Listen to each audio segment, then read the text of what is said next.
As estatísticas, assim, elas têm um problema porque quem acessa a internet normalmente são pessoas de poder aquisitivo mais alto, né? Então, não necessariamente vai ser mais comum em pessoas com mais renda, né? Mas as mulheres, desde o feminismo, na década de 60, elas tiveram papéis sociais que possibilitaram elas ter uma inserção na sociedade, uma circulação na sociedade maior. Não só na sociedade, mas a mulher hoje ela tem respeito, ela tem identidade, hoje ela tem representações que seriam inimagináveis no passado. E acho que isso aumentou essa frequência. Antigamente, trair era uma questão de homem nessa cultura. Até aceitável, né? Machismo, o homem podia né? trair e a mulher era não. Era liberado, né? Então, esse movimento social fez com que as coisas pudessem ampliar. A questão da internet, e voltando, eu acho que é um fenômeno social, porque ela faz com que esses instintos que são reprimidos, que nós temos, que estão guardados aqui dentro, possam ter vazão de uma maneira mais fácil. Talvez seja difícil para uma mulher sair na rua, principalmente para uma mulher, né? Vou procurar alguém para trair, eu vou num bar, eu vou em algum ambiente. Para o homem, talvez, isso seria mais fácil. E a internet ela traz um pouco essa sutileza. Eu tenho um sigilo, eu tenho um fake, um nome falso, eu não tenho uma identidade revelada. Ou seja, talvez uma das coisas que facilitou para a mulher foi isso, que a internet ela traz ela traz a possibilidade, ela traz as pessoas e ela traz o sigilo que, para quem está traindo, acaba sendo uma coisa interessante. A gente né? tem mais uma pergunta ali. Pode fazer, fala o seu nome e faz a pergunta. Kelly. Bispo. Não. Então, essa estatística que, infelizmente, tende a aumentar, né, da traição, ela não vai de encontro a um comportamento egocêntrico das pessoas, que tem também uma tendência bem atual. Elas se relacionam com o interesse de ser servidas, de se realizarem, de buscarem coisas para si mesmo e não de servir o outro, de dividir a felicidade com o outro. E, em algum momento, isso falta e elas vão buscar, de alguma forma, em outros lugares? Eu concordo. Como eu coloquei no início, a sociedade ela vende isso, que a felicidade é ter prazer, né? Então, se você não tem prazer, se você não se sente bem dentro daquilo que você tem a liberdade de buscar isso em outro lugar. As novelas, os programas de televisão, eles vendem muito essa ideia. Assistem as novelas, é a mulher que está mal, que ela está infeliz e ela consegue um outro relacionamento extraconjugal e sempre é tudo lindo, né? Ela acaba terminando com o parceiro que ela não tem, com aquele que ela traiu. Só que, na prática, o dia a dia não é esse, né? Eu percebo que as pessoas que andam nessa busca do prazer, isso é um buraco negro. Na verdade, elas nunca vão ser satisfeitas, porque enquanto elas estão em A, elas querem B, elas estão em B, elas vão querer C, e assim por diante. Então, na verdade, é um problema delas, né? E isso é um problema da nossa pós-modernidade, né? Onde as pessoas elas não têm tido paciência e não têm tido tolerância, elas não têm tido a possibilidade de fazer com que o outro também sinta prazer, com que o outro também se sinta valorizado. O individualismo é uma marca. E Jesus disse isso, que quando eu falei no início assim, que tende a piorar, não é um pessimismo meu. Escatologicamente, Jesus diz isso, que no final dos tempos nós teríamos um esfriamento do amor. Né? Nós vamos ter que esperar só um pouquinho, porque agora, vocês estão vindo aqui pela primeira vez, é um momento muito esperado do nosso programa, né? Porque nós temos um bloco sobre sexualidade. Esse programa aqui, ele é acesso livre mesmo, né? Porque realmente tem esse bloco. E eu quero convidar o doutor Talvanes Parísio. Mais alto, mais alto. E deixa ele te levar, deixa ele te levar mais alto, e deixa ele te levar, deixa ele te levar. Que bom ter o Senhor aqui mais uma vez.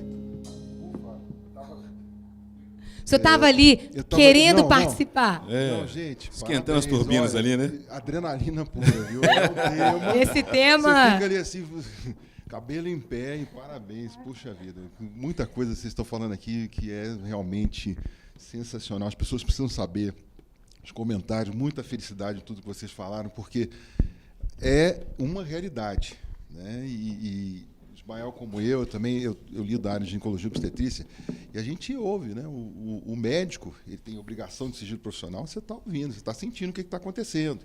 Né? E o senhor está preparado aí, porque hoje... Essa tendência aí, infelizmente, é uma coisa que... Hoje é um dia de esclarecimentos, né? E nós temos muitas perguntas aqui para o senhor. Posso né? fazer uma pergunta? Pode. A gente podia fazer linkar aqui a questão da carência, né? Ismael, a questão da carência, as pessoas hoje justificam muito em cima da carência, né? E com a traição e a questão da sexualidade, a carência. Como é que você pode dizer isso aí, doutor? Tudo a ver, né? Tem tudo a ver. Eu vou começar muito lá no início, gente. As pessoas que me desculpem, aqueles que não acreditam em Deus, porque é o seguinte, você percebe que Deus criou o ser humano perfeito. Tá bem.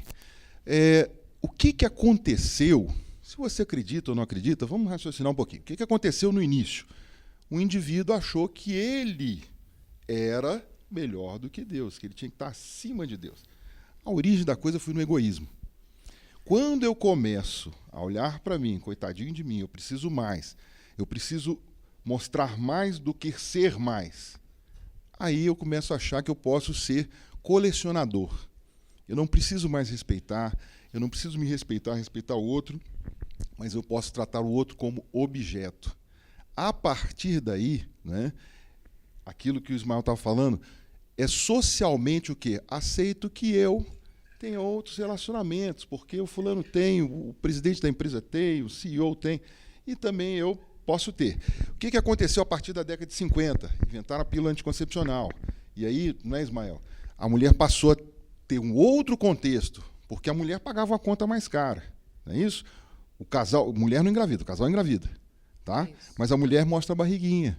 A mulher carrega o nenenzinho. A partir do momento que as coisas puderam ser mais discretas, enfim, eu tenho a pílula anticoncepcional.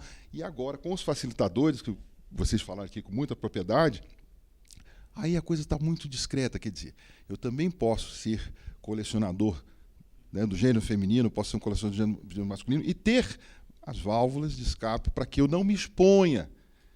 E vai chegar um momento, e o Ismael falou, né, uma coisa que a gente sente muito, né, Ismael, de que vai aumentar, vai chegar um momento em que vai ser status, infelizmente. E aí, esse é o risco, e para isso está posto aqui acesso livre para a gente mudar a opinião. E para a gente falar mais, o pessoal tem pergunta aí. Quem que vai ser o primeiro a fazer aí? Deixa eu ver aqui. Carla. Isso, vai lá. Vai lá, Carla. Olá para todos, né? Eu tenho uma pergunta. Por que os homens caem no sono após a relação sexual? Será desinteresse após a conquista?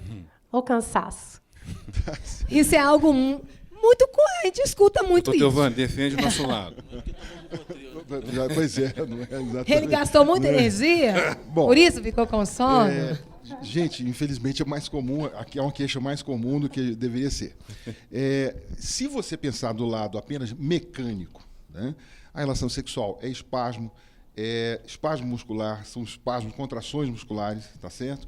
E o exercício, do ponto de vista mecânico, é isso. Agora, tem um componente superior a tudo isso que tem que estar presente, que chama-se afeto. Né? Existindo afetividade, vai existir o quê? Preocupação com o outro. Né? E aí, ao invés de simplesmente, relaxei, e ir para o sono, você vai se preocupar com o outro. Obviamente que ser interessante para o outro torna o outro interessante para você. Então, toda essa afetividade, todo esse carinho, toda essa interação emocional, o amadurecimento emocional, ele faz com que haja uma atenção.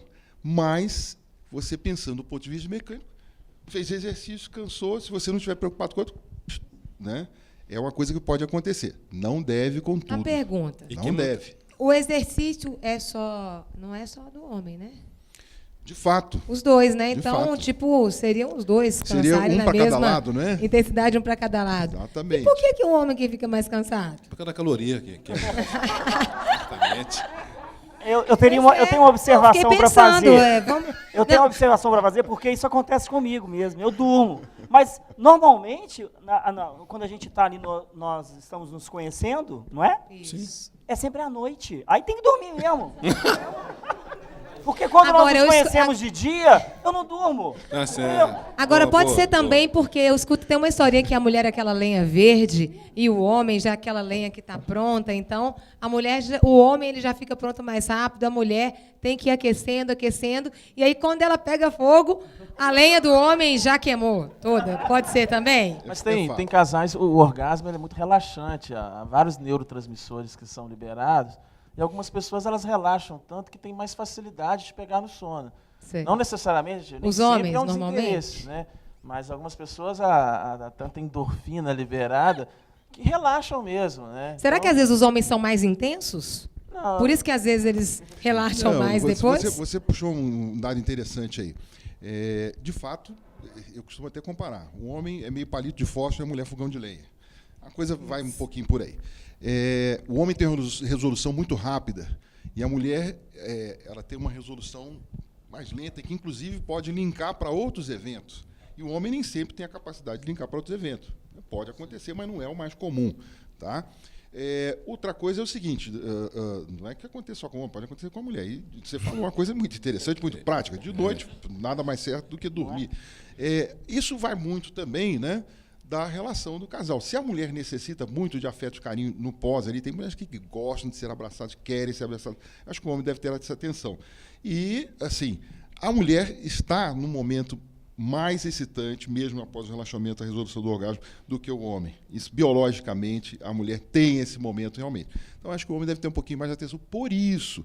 Agora, se o casal combina que, bem, você pode virar para o outro lado, dormir, está tudo bem. Eu acho que é uma questão também de interação, nós temos mais respeito mútuo.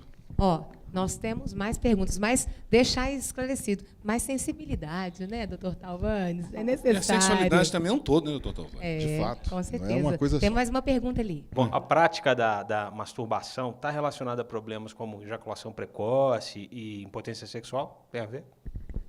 Olha, pode sim ter a ver, né?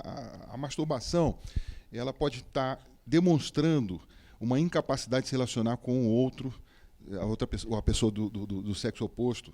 E, nesse sentido, né, pode ser exatamente temor de que não haja um desempenho correto, temor de falha, tá certo? E talvez o temor de falha pode, no caso do homem, né, estar ligado a uma ejaculação precoce. Né? Existem relatos de pessoas que começam a beijar, começam a estar mais próximos e chegam à ejaculação antes mesmo até de se despir. Tá? Então, poderia estar. Isso tem tratamento, né? Vale ressaltar.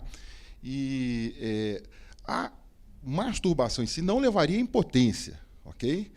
Mas a pessoa pode estar, né, tendo essa via alternativa porque já tem alguma experiência desfavorável ou se imagina impotente, porque a impotência é um diagnóstico que deve ser feito pelo profissional. Né? Se imaginar impotente. Mas imagina que eu não dou muito certo e tal, por algum motivo próprio dele, por alguma doença, e aí já está levando a isso. Eu tenho uma pergunta dentro desse assunto. Nós estamos falando, o tema é infidelidade, não é a traição. Agora, veja bem, para um casal casado, se um dos dois não cumpre o papel que lhe é devido, no caso a assistência, o conhecer e tal, o outro, ao se masturbar, está sendo infiel? Essa resposta deveria ser do pastor Leozão. Eu vou entrar na sua seara. Mas vamos lá. Vamos lá. O que está dito? Que tá dito? Foi muito falado aqui sobre a Bíblia, eu acredito na Bíblia também. Como que aqui está dito na Bíblia? Livro, você pode ficar à vontade para responder também. Está dito na Bíblia o seguinte: se você olhar, tá certo? Com a intenção, você já pecou. Com intenção impura. Quer dizer, você não precisa chegar ao ato. Né? E eu vi vocês falando aqui de coisas muito interessantes. Quer dizer, quando o Ismael falava assim, olha, o computador não liga sozinho. Sim. Tá? Quer dizer, o pecado não acontece assim como a solução não acontece por mágica, o pecado não acontece por mágica, a transgressão não acontece por mágica, a traição não acontece por mágica. Quer dizer, você tem a intenção de, a tua atenção foi chamada, e aí você põe todo o processo em andamento. E vou ser muito sincero, se existe um problema dentro do casamento, que é uma coisa comum, né, de falar assim, porque fulano não me satisfaz, enfim, não é justificativa para isso. Para isso estão os profissionais, tanto na igreja como nos consultórios, para ajudar esses casos, o pessoal que faz aconselhamento matrimonial. Não é fazer do problema uma desculpa, porque problema todo mundo tem todo dia, e a gente tem que fazer do limão uma limonada.